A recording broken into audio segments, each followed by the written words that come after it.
Olá, hoje nós vamos fazer uma discussão a respeito do coagulograma. Nesse slide inicial eu deixei o meu e-mail, caso alguém tenha alguma dúvida ou queira fazer alguma discussão, sinta-se à vontade, e embaixo do e-mail tem o endereço de cursos, que é um site de cursos que nós temos. Bom, o que é importante na hemostasia é definir a hemostasia como sendo uma hemostasia primária e a hemostasia secundária. Então a gente pode fazer essa distinção. Quando o paciente tem algum problema na hemostasia primária, nós dizemos que a doença que ele tem é uma púrpura. Quando ele tem algum problema na hemostasia secundária, nós dizemos que a doença que ele tem é uma coagulopatia. E clinicamente, a gente consegue fazer uma distinção entre uma púrpura e uma coagulopatia. Então, numa deficiência plaquetária, quer seja numérica ou funcional, nós temos então uma doença hemorrágica chamada púrpura. Quais são os sangramentos característicos de uma púrpura? É a petéquia, a equimose, a gengivorragia, a epistaxe, um sangramento gastrointestinal e o sangramento em sistema nervoso central. Aqui nós temos algumas fotos que mostram o que são petéquias, aqui em membro inferior, aqui também em membro inferior e em mucosa. Então a gente deve lembrar que essas petéquias elas podem ocorrer tanto na mucosa oral como por toda a mucosa do trato gastrointestinal. As equimoses, então a petéquia, ela se refere a uma mancha puntiforme, vermelha vivo, e a equimose, ela se refere a uma mancha um pouco maior, mais arroxeada e tendo mais ou menos 1 centímetro de diâmetro. E quando nós temos uma coagulopatia, o sangramento ele muda. Então eu não tenho mais a petéquia, eu não tenho mais equimose, eu não tenho mais a gengivorragia e eu vou ter como sangramento característico ou o hematoma ou as hemartroses. Aqui nós temos uma foto de hematoma. Hematoma ele já é um sangramento em tecido, mas é um sangramento mais profundo e geralmente um sangramento bastante extenso. As hemartroses já é um sangramento para dentro das articulações. Então as hemartroses são comuns em joelho e em cotovelo. Aqui nós temos a representação então de um joelho com uma hemartrose, aqui o outro e aqui um cotovelo. Então nós devemos pensar que quando o sangue extravasa para dentro de uma articulação, isso suscita uma reação inflamatória. Então a ativação de macrófagos e na tentativa de eliminar este sangue extravasado, um macrófago ativado desencadeia um processo inflamatório crônico. Isto foi, alguns anos atrás, um problema muito sério para os hemofílicos e era muito comum você encontrar hemofílico ao leito porque ele não conseguia mais ter o movimento ou do joelho ou ele ter o movimento dos braços devido a essas hemartroses. Então, agora nós começamos a falar sobre a hemostasia primária. Como nós fazemos a avaliação laboratorial da hemostasia primária? Então, no coagulograma sempre se colocou como exames que pertencem ao coagulograma o tempo de coagulação, a fragilidade capilar e a retração do coágulo. Todos esses exames aqui, eles não têm mais significado clínico. O que isso significa? Que nós não devemos realizar esses exames no laboratório. Eles não têm mais nenhuma validade. Então, estes exames devem ser banidos da rotina laboratorial.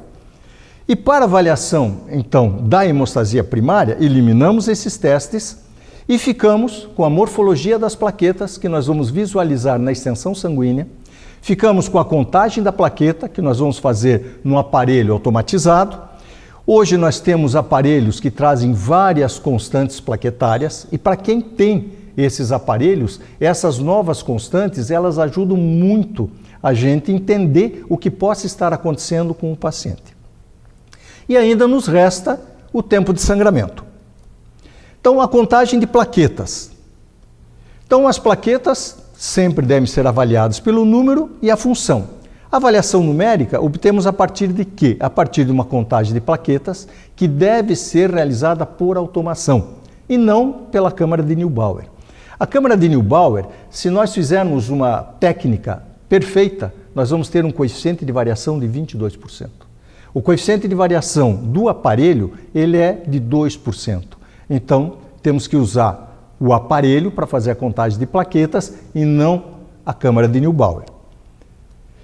Então, a contagem de plaquetas ela é um exame muito importante porque ela pode definir 3 situações. Ou ela pode definir se o paciente tem uma trombocitopenia, ela pode definir se as plaquetas desse paciente estão normais ou se esse paciente tem uma trombocitose. Definida isto, se tem um caminho a seguir e por isso a contagem de plaquetas se torna tão importante. O problema é que ela não informa a função da plaqueta. E nós podemos associar à contagem de plaquetas do aparelho uma avaliação das plaquetas em lâmina. Então, aqui nós temos um trabalho que foi publicado em 2009 que avaliou várias metodologias manuais em relação à avaliação das plaquetas em lâmina. Então, o que foi feito nesse trabalho? Se fazia a avaliação em lâmina, segundo um método descrito na literatura, e se comparava com a contagem do aparelho. E o que se percebeu é que havia uma relação, uma correlação muito boa entre a contagem da avaliação da lâmina e a contagem do aparelho. E por isso nós podemos utilizar qualquer um desses métodos, que a gente já vai mostrar, para fazer a avaliação das plaquetas em lâmina. Deve-se lembrar o seguinte, esses métodos servem para se fazer avaliação e não para nós soltarmos ou liberarmos o resultado da contagem de plaquetas. Então nós temos aqui vários métodos. Nós temos o método Defonio modificado, nós temos o método da Barbara O'Connor, nós temos o método de Nosanchung Chang Bennett e temos um método alternativo. Nós não vamos descrever todos esses métodos. O método que nós mais utilizamos para avaliação das plaquetas, e é o método que a gente acha mais simples, é o método da Barbara O'Connor, uma pesquisadora americana que desenvolveu esse método durante a sua tese de mestrado. Então, como que nós fazemos a estimativa plaquetária pelo método da Barbara O'Connor? Então, para fazermos a avaliação plaquetária em lâmina, por esse método, contamos no microscópio óptico, com aumento de 1000 vezes, imersão, plaquetas em 10 campos. Então, o mínimo que nós devemos contar são 10 campos. Se eu quiser contar mais de 10 campos, eu posso contar, não tem problema nenhum, mas o mínimo são 10 campos. Vou marcar quanto eu achei de plaqueta em cada campo, lembrando que o aumento é de 1000 vezes, e eu vou fazer a média. Depois eu vou pegar este valor da média e vou multiplicar por 13.000, que é a constante de multiplicação fornecida pelo método da Barbara O'Connor. Este resultado vai me dar o número de plaquetas por microlitro. E dessa maneira eu posso fazer uma relação da avaliação em lâmina com a contagem automatizada do aparelho. O que nós devemos chamar atenção é que se eu vou fazer uma avaliação em lâmina, na extensão sanguínea, o que eu preciso é de uma extensão sanguínea que tenha uma boa qualidade. Então, se eu vou fazer essa avaliação, eu tenho que ter uma extensão muito bem feita e esta extensão tem que ser muito bem corada. A partir daí, eu posso fazer, então, a avaliação das plaquetas em lâmina. E temos ainda os novos parâmetros plaquetários. Alguns já são bem conhecidos, como o volume plaquetário médio, o PDW, que é a distribuição do volume plaquetário médio naquela amostra plaquetária, o plaquetócrito, que até hoje não se achou uma utilidade clínica para ele. O VPM e o PDW, eles têm uma indicação clínica, porque fornece a variação do tamanho da plaqueta e fornece, na média, o tamanho da plaqueta. Alguns aparelhos já estão trazendo alguns parâmetros novos, como, por exemplo, o PLCR, que é a relação de macroplaquetas. Isto é muito importante para você estabelecer se é significativo ou não a porcentagem de macroplaquetas naquela amostra. Aqui cabe uma ressalva. Quando eu digo que o paciente tem uma plaqueta gigante, esta plaqueta tem que ter o tamanho de um eritrócito. De tamanhos do eritrócito para baixo até o tamanho de uma plaqueta, eu chamo ela de macroplaqueta. E depois nós temos alguns aparelhos que estão trazendo a fração de plaquetas reticuladas. Esse é um parâmetro muito bom. Por que esse parâmetro é bom e por que ele se chama reticulada? Porque ele tem uma correlação com o reticulócito. Então se viu que uma plaqueta, ela tem no seu interior restos de RNA ribosomal e de RNA mensageiro. E isto pode ser corado. Quanto mais RNA eu tiver dentro da plaqueta, mais jovem é esta plaqueta.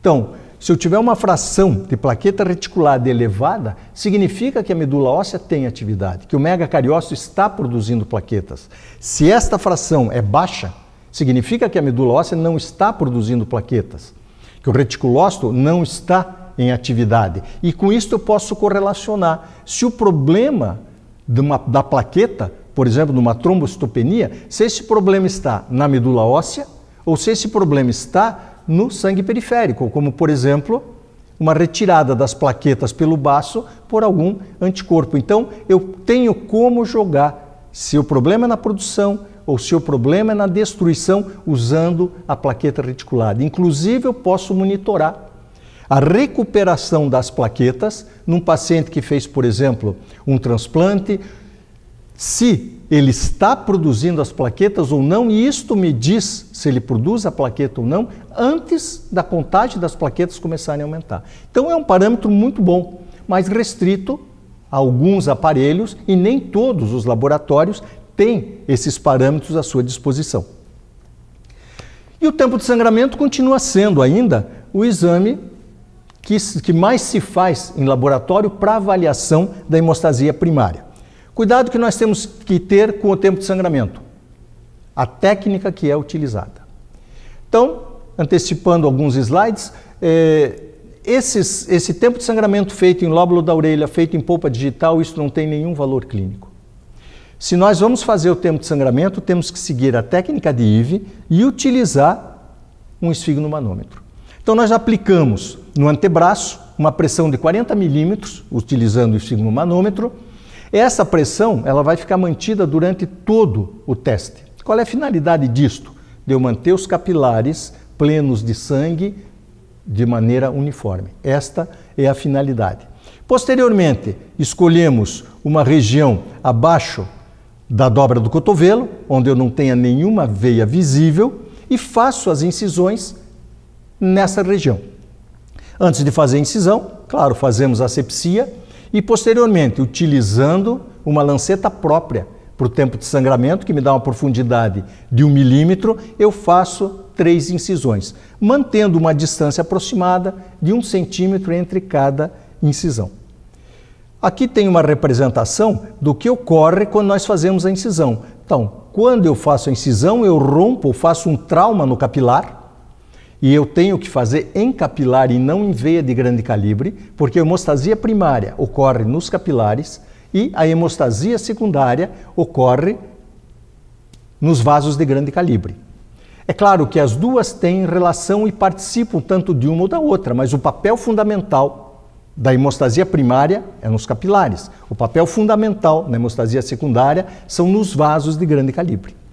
E no momento em que eu tenho uma atividade, tenho plaqueta funcionando, as plaquetas começam a formar um trombo e elas vão fechar este local do trauma. Então, fizemos as 3 incisões, é isto que ocorreu, e posteriormente, quando terminamos a 3ª incisão, eu ligo o cronômetro. Liguei o cronômetro e a cada 30 segundos, utilizando um papel de filtro, eu só absorvo o sangue que está fluindo. Eu não devo raspar ou pôr o papel de filtro e raspar esse coágulo que está se formando. Só colocar o papel de filtro, absorver o sangue e tirar. E assim eu faço até que pare o sangramento. Por que 3 incisões? Fazemos 3 incisões para ter o cuidado de que a gente não chegue a pegar uma veia um pouco mais calibrosa. Então, se em 2 extensões o sangramento parou, e numa terceira não, eu descarto aquela terceira e considero o tempo das 2 primeiras incisões. Esta é a finalidade, prevenir que eu não venha pegar um vaso de grande calibre. Cessou o sangramento, marco o tempo e eu tenho o tempo de sangramento. A literatura, ela diz um valor de referência que varia geralmente entre 1 a 7 minutos. Qual seria o correto? E é o que não se faz. O correto é que cada laboratório estabelecesse o seu valor de referência. Isso é uma coisa que ninguém faz, mas isso seria o correto. Se não vai ser estabelecido, então uma referência é utilizar esse tempo aqui de 1 a 7 minutos. Então, o tempo de sangramento, o que ele faz? Ele mede a função plaquetária. É um teste específico para a hemostasia primária. E o tempo de sangramento, ele está aumentado nas alterações plaquetárias quantitativas e qualitativas. Pode estar alterado em púrpura vascular. E ele não faz essa distinção se o paciente tem uma púrpura plaquetária ou se esse paciente tem uma púrpura vascular. Geralmente, o diagnóstico de púrpura vascular se dá por exclusão. Ele é um teste importante, o tempo de sangramento, porque ele mede a função plaquetária em vivo. Mas para que ele tenha este valor clínico, ele tem que ser feito com bastante rigor técnico. Quando que eu devo fazer o tempo de sangramento? Então, o tempo de sangramento ele deve ser feito num pré-operatório, ele deve ser feito numa pesquisa de púrpura ou de coagulopatia. Nas coagulopatias, especificamente na doença de von Willebrand. A doença de von Willebrand é uma doença interessante porque ele tem tanto alteração na hemostasia primária, porque a plaqueta não funciona, porque não há o fator de von Willebrand, como ele tem alteração na hemostasia secundária, porque é o fator de von Willebrand que estabiliza o fator 8. Então, o von Willebrand tem essa característica, a doença de von Willebrand tem essa característica de ter alteração em hemostasia primária e alteração em hemostasia secundária. Então, como nós já comentamos, o tempo de sangramento, quando realizado em polpa digital ou lóbulo da orelha, não tem valor diagnóstico, porque você não tem ou tem uma dificuldade grande de padronizar a técnica nesses locais. E o tempo de sangramento, por exemplo, realizado no lóbulo da orelha, não é sensível ao tratamento com aspirina. Então, se eu tomar um ácido acetil salicílico, ele não vai responder. Se eu fizer o teste DIV, ele vai responder. Então, quando o paciente apresenta os sinais clínicos compatíveis com o quadro de púrpura, o tempo de sangramento não deve ser realizado, porque conforme a deficiência plaquetária, o sangramento causado pelo exame pode não parar. Então, isso é uma situação muito interessante. Se o paciente chega ao médico e ele já apresenta sangramentos característicos de púrpura, petequia, equimose, epistaxe, gengivorragia, o tempo de sangramento não deve ser realizado, porque dependendo da deficiência que ele tem, esse sangramento não para. Então, isto é uma coisa que já limita o tempo de sangramento, porque eu não posso fazer o tempo de sangramento em todas as situações. Se ocorre uma situação como essa, o paciente então clinicamente apresenta os sinais de púrpura, o que eu faço? Não faço o tempo de sangramento, mas posso fazer uma punção venosa, porque em vaso de grande calibre é a hemostasia secundária que vai parar o sangramento e eu posso, a partir dessa punção, fazer a contagem de plaquetas e saber se essa plaqueta está baixa, está normal ou está alta, e eu posso visualizar a morfologia da plaqueta. Porque eu posso ter situações em que a plaqueta pode ter uma contagem normal ou mesmo alta, mas ela não funciona. Então, eu posso aliar desta maneira.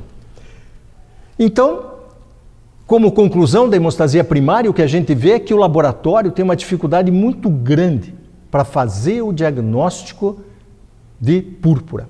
Então eu posso fazer com uma certa tranquilidade o diagnóstico de uma púrpura trombocitopênica ou de uma trombocitose, mas eu não consigo, pelo que nós temos disponíveis nos laboratórios hoje, chegar ao diagnóstico.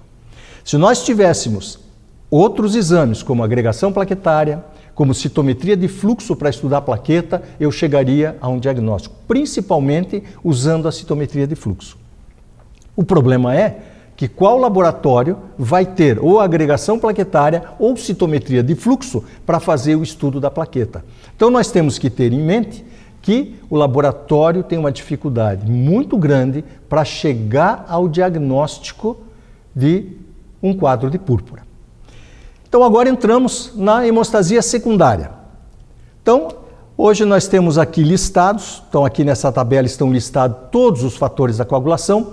Então nós vemos que nós temos o fator 1, nós temos o fator 2, o fator 3 nós não temos. O fator 3 ele está descrito aqui embaixo como um fator tecidual ou tromboplastina, que é um fosfolipídio, e este fator ele não está na corrente circulatória. Esse fator ele não pode estar presente na corrente circulatória, porque se ele estiver presente na corrente circulatória, ele desencadeia a cascata da coagulação.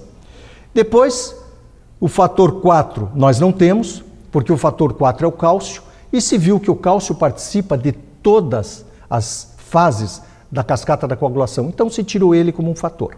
Também se tirou o nome dos fatores. Alguns fatores permaneceram com o nome, como por exemplo, o fator 1, fibrinogênio, o fator 2, que é protrombina, fator 5 ficou sem nome, fator 6 não existe. Fator 6 se achava que ele é um ativador da protrombina, hoje sabe-se que é um complexo que ativa a protrombina. Depois o fator 7, o fator 8, fator 9, fator 10, fator 11, 12 e o fator 13. Não está relacionado nessa tabela dois fatores que são o HK, cininogênio de alto peso molecular, e o PK, que é a pré-calicreína. Então nós podemos imaginar 3 cascatas da coagulação. Nós temos a cascata da coagulação in vivo, que ocorre de uma maneira. Nós temos a cascata da coagulação in vitro, que ocorre de outra maneira. Seja ela a cascata da coagulação para o tempo de protrombina, seja ela a cascata da coagulação para o tempo de tromboplastina parcial. Então, começamos com a cascata da coagulação in vivo. Então veja, o primeiro evento que desencadeia a cascata da coagulação é a presença do fator tissular, que é o fator 3, que é o fosfolipídio, no local injuriado. Se eu tenho fator 3, ou tissular, ou tromboplastina, ou fosfolipídio na corrente circulatória, ocorre uma ativação imediata do fator 7. Então o fator 7 se ativa e se complexa com o fator tissular. E este complexo, fator tissular, fator 7, ativa o fator 10 e ativa o fator 9. Então aqui começa a cascata da coagulação. Eu ativei fator 7 pela presença do fosfolipídio, o fator 7 ativado e complexado com o fator tecidual, ele ativa o fator 10 e ativa o fator 9. Então aqui nós temos um slide mostrando essas duas ações. Ativei o fator 7, ele complexou com o tecidual, ativou 10, ativou 9. E aqui nós temos, então, uma representação, a célula endotelial lesada, por qualquer motivo, liberou o fator tecidual ativou o fator 7 e o fator 7 ativou o fator 10. Esse fator 10 ativado, ele ativa a protrombina e transforma a protrombina em trombina. Então, esta trombina que foi ativada, qual é a finalidade dela? É ativar o fator 5, o 8, o 11, o 13 e a plaqueta. Essa quantidade de trombina gerada não consegue fazer um coágulo de fibrina. Então, esta via do 7 ativando o 10, ela tem a finalidade de iniciar a cascata da coagulação, mas ela não consegue formar um coágulo final. Então, como nós falamos, a quantidade gerada de trombina é pequena e incapaz de formar um coágulo, mas ela é capaz de ativar esses fatores, o 5, o 8, o 11, o 13 e as plaquetas. O segundo evento, após a ativação do fator 10.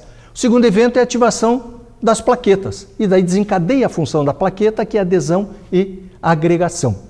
Então, além da trombina, que tem o papel de ativar a plaqueta, então quando eu gero trombina via fator 10, eu estou ativando a plaqueta, a função plaquetária de adesão e agregação é dependente também do fator de von Willebrand e do colágeno exposto. Então, o colágeno exposto faz uma atração eletrostática e o fator de von Willebrand funciona como uma ponte. É ele que faz a ligação da plaqueta com o colágeno. Por isso, necessitamos do fator de von Willebrand para que haja a função plaquetária. Agora, nós partimos para o outro lado, que seria a ativação do fator 9. Ativamos o 10, geramos trombina e ativamos aqueles fatores. E nessa ativação também plaqueta. Agora, nós vamos ativar o fator 9. Então, o fator 9, agora ativado, se liga com o fator 8 ativado, que foi ativado pela trombina. Esta ligação do 9 ativado com o 8 ativado se dá em cima da superfície plaquetária. Então, o fator 8 ativado se liga ao 9 ativado sobre a superfície da plaqueta ativada, que foi ativada pela trombina, e forma um complexo que ativa mais o fator 10. O fator 11, que também foi ativado pela trombina, permite que seja gerada uma quantidade maior de fator 10 ativado, mas ele não é essencial para fazer esta ativação.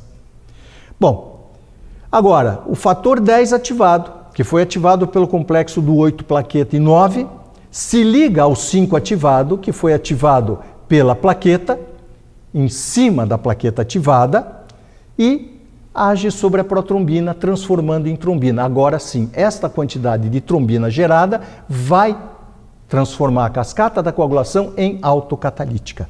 Então, o fator 10 ativado se complexa com o 5 ativado sobre a superfície da plaqueta ativada e este complexo age sobre a protrombina, transformando-a em trombina. Então, aqui nós temos a transformação da protrombina em trombina e a partir desta trombina gerada. Então, a partir deste ponto, a quantidade de trombina gerada é grande o suficiente para gerar um trombo eficiente e a cascata da coagulação sanguínea se torna autocatalítica. Ou seja, eu tenho que ativar os inibidores fisiológicos da coagulação para parar a cascata da coagulação, senão ela não para. Então, aqui nós temos a ação da trombina sobre o fibrinogênio, transformando o fibrinogênio em fibrina. Esta fibrina vai se tornar uma fibrina estável e resistente por ação do fator 13, que foi ativado pela trombina. Então, o fator 13 ativado pela trombina estabiliza o polímero de fibrina e está formada a rede de fibrina. Então, na cascata da coagulação, se a gente voltar em todos os outros slides e começar a marcar quais os fatores que participaram dessa cascata in vitro, nós vamos ver que há uma pequena participação do fator 11, o fator 12 não participou, o cininogênio de alto peso molecular não participou e a precalicraína não participou. Então, esses fatores, eles não têm uma ação na cascata da coagulação em vivo. In vitro eles têm, mas em vivo eles não têm. Então, eles são chamados de fatores da fase contato da coagulação, são essenciais para a coagulação in vitro, mas não da coagulação em vivo.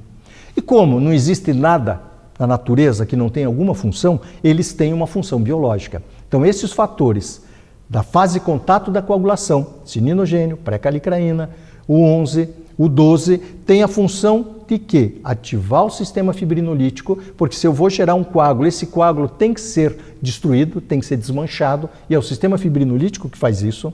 Ele tem que fazer uma ativação da cascata do complemento, porque se houver um processo inflamatório, ele já é um mediador, ele funciona como mediador da resposta inflamatória e ele passa a ser, a partir da ativação da cascata do complemento, um ativador ou um mediador da resposta inflamatória. Então, essa é a função biológica dos fatores da fase contato da coagulação. Hemostasia secundária, avaliação laboratorial. Nós vimos até agora a cascata da coagulação em vivo, como ela funciona, e já percebemos que o que se chamava de via intrínseca, via extrínseca, isto não existe mais. O que existe é a cascata que foi mostrada agora. Esses termos, isto caiu por terra. Então, na avaliação laboratorial dos fatores da coagulação, então nós temos o tempo de protrombina, o tempo de tromboplastina parcial. O que esses dois exames fazem? Esses exames medem a hemostasia secundária.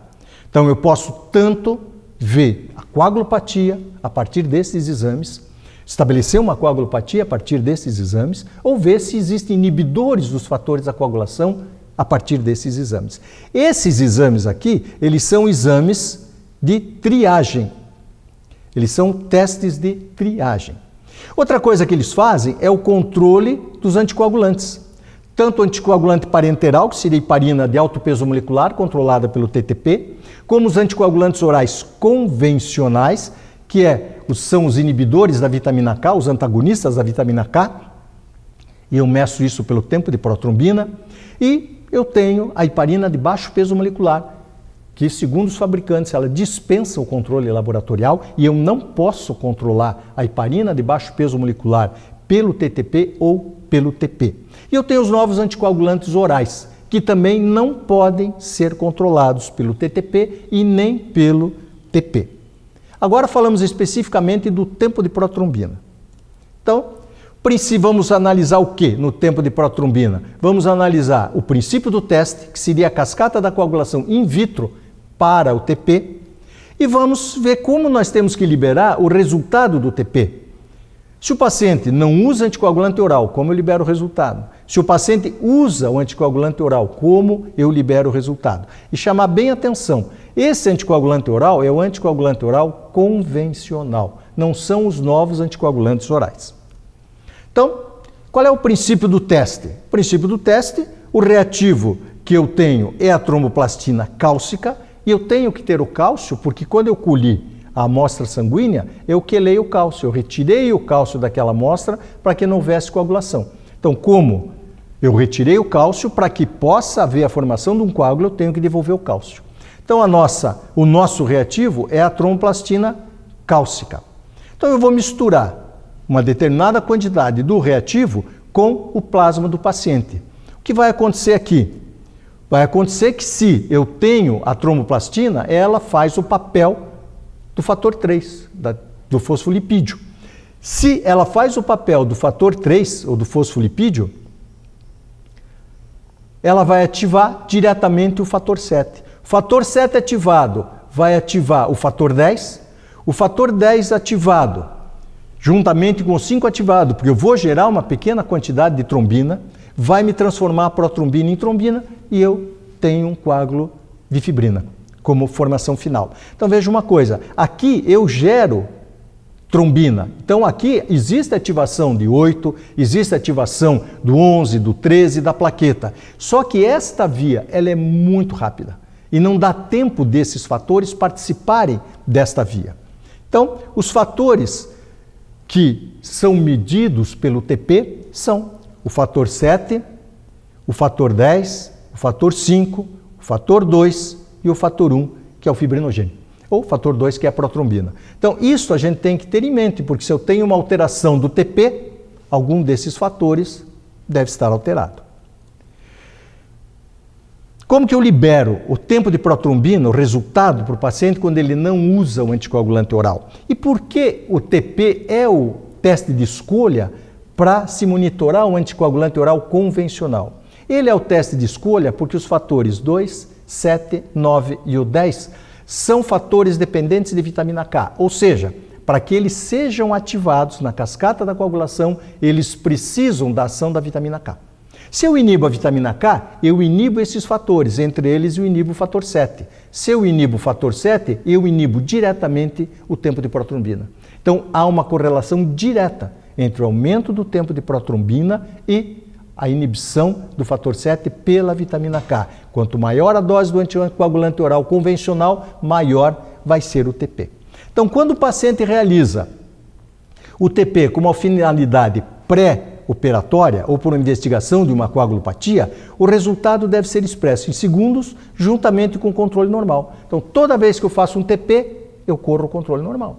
Se eu faço o TP 3, 4, 5 vezes por dia, eu vou ter que correr 3, 4, 5 vezes o controle. Toda vez que eu fizer um TP, eu corro junto um controle normal.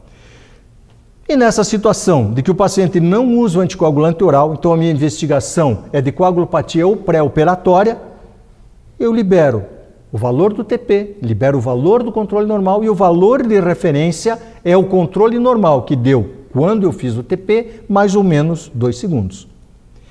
Quando o paciente faz uso do anticoagulante oral convencional, eu devo soltar o valor do RNI, porque o paciente hoje é monitorado, se usa anticoagulante oral convencional, pelo RNI. E aí eu digo, quanto maior o valor do RNI, mais anticoagulado esse paciente está. E o clínico padroniza a dose do anticoagulante oral convencional pelo valor do RNI. E veja uma coisa, o RNI é uma situação que comentamos bastante hoje, mas se nós notarmos aqui, nós temos aqui um trabalho que foi publicado em 1982 e ali já se começou a discutir o RNI. E o RNI começou a fazer parte dos laudos laboratoriais em 1983. E aqui nós temos uma recomendação terapêutica para variação do RNI em várias patologias.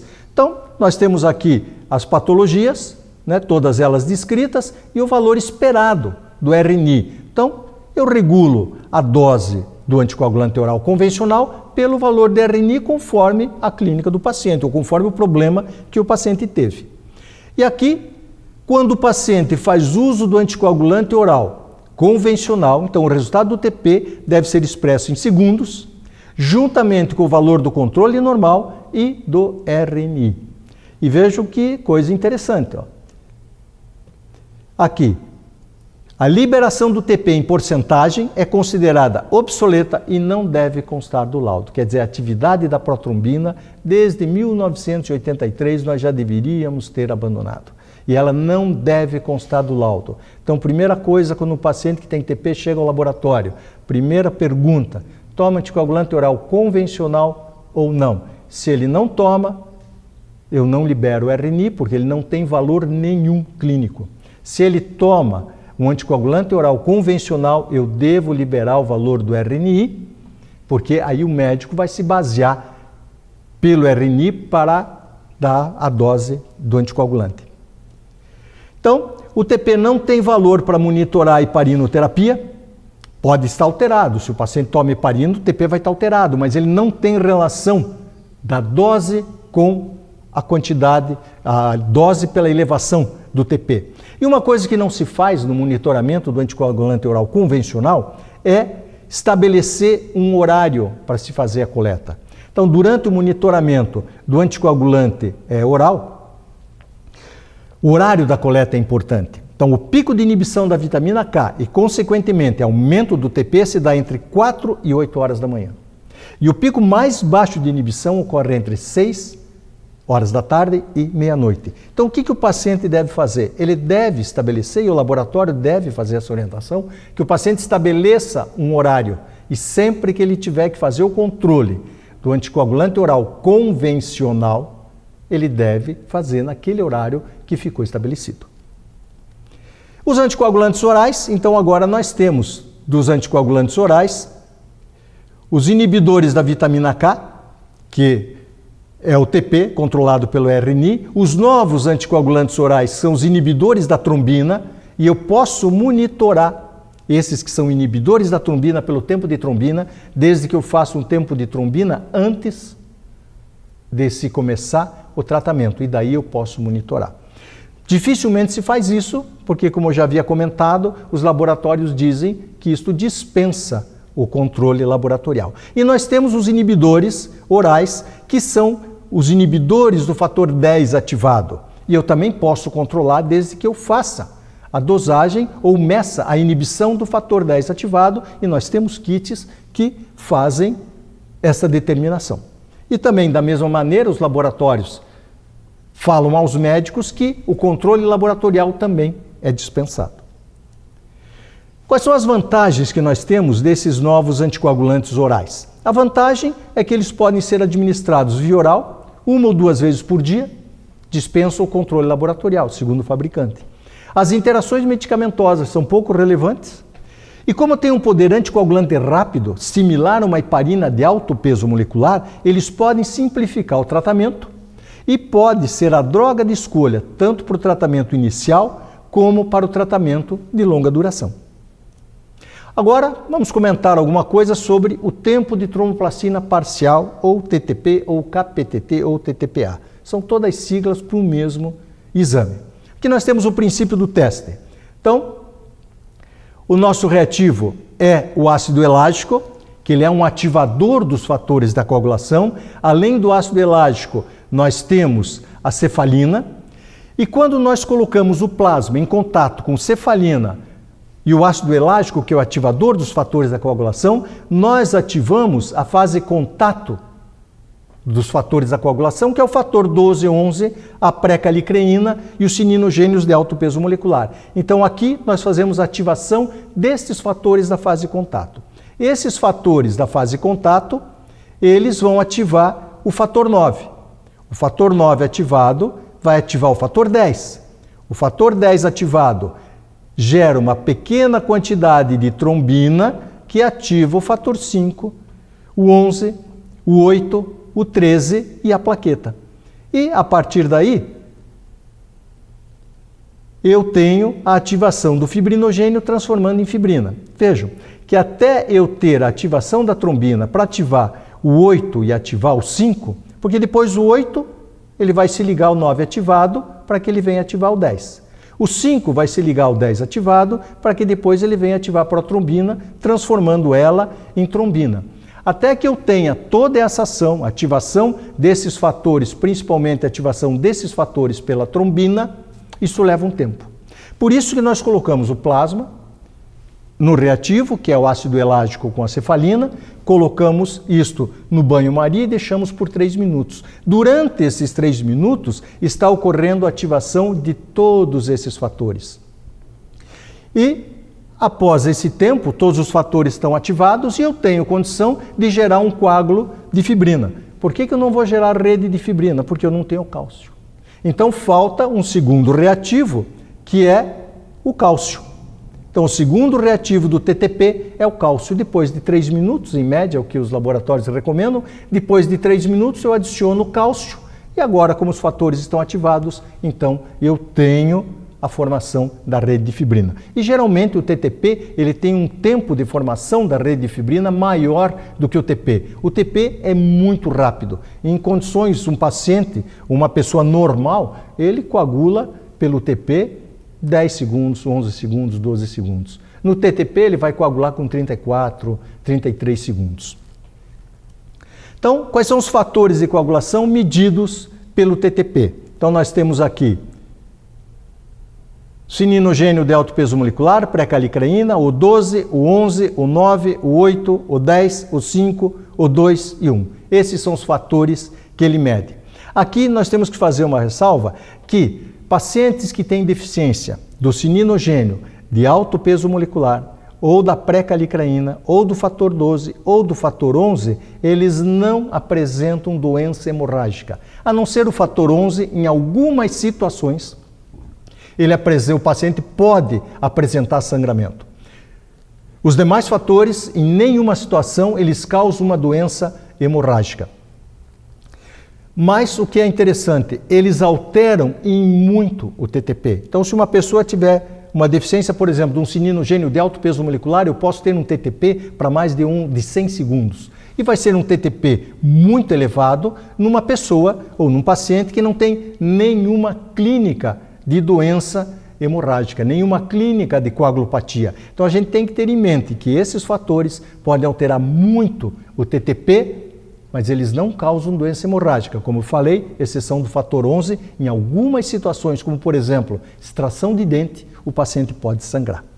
E aqui, a maneira como nós soltamos o resultado do TTP. Então, o TTP, ele não utiliza valores do RNI, ele não utiliza valores de índice de sensibilidade internacional e geralmente se expressa o TTP em relação de tempos, numa relação de tempos. Então, o R, que seria uma relação de tempos do TTP do paciente pelo TTP do controle normal. E o valor de referência é o controle normal mais ou menos 5. Se eu quiser analisar em termos de relação de tempo, eu tenho que ter um resultado de R abaixo de 1,25. Com isso, eu digo que esse paciente tem um TTP normal. E aqui nós temos um slide que mostra para nós quais são os fatores medidos pelo TP. Então está aqui fator 7, aqui em vermelho, TP em vermelho, e os demais fatores, o 10, o 5, o 2 e 1. No TTP, em verde, eu tenho cininogênio, pré-calicraína, fator 12, fator 11, fator 9 e o fator 8. E depois, em preto, o 10, o 5, o 2 e 1. Então veja, o fator que está em vermelho, que é aqui o 7, ele é medido exclusivamente pelo TP. Os fatores que estão em verde são medidos exclusivamente pelo TTP. Os fatores que estão em preto são medidos tanto pelo TP quanto pelo TTP. Então, se eu tenho um TTP normal e um TP alterado, significa que os fatores que estão em preto estão normais e o fator que está alterado é o fator 7. Se eu tenho um TP normal e um TTP alterado, os fatores que estão em preto estão normais. Então, os fatores que devem estar alterados são os fatores em verde, cininogênio, pré-calicraína, 12, 11, o 9 e o 8. E se eu tiver os dois alterados, provavelmente, o que é o mais certo, que eu tenho uma alteração nos fatores da via comum. Seriam os fatores 10, os fatores 5, o 2 e o fator 1. Bom, então aqui nós encerramos essa discussão em termos do coagulograma. Fica, repito a vocês, tem no primeiro slide o meu e-mail, caso alguém tenha uma dúvida, queira fazer alguma discussão, então que se sinta à vontade. Obrigado pela atenção.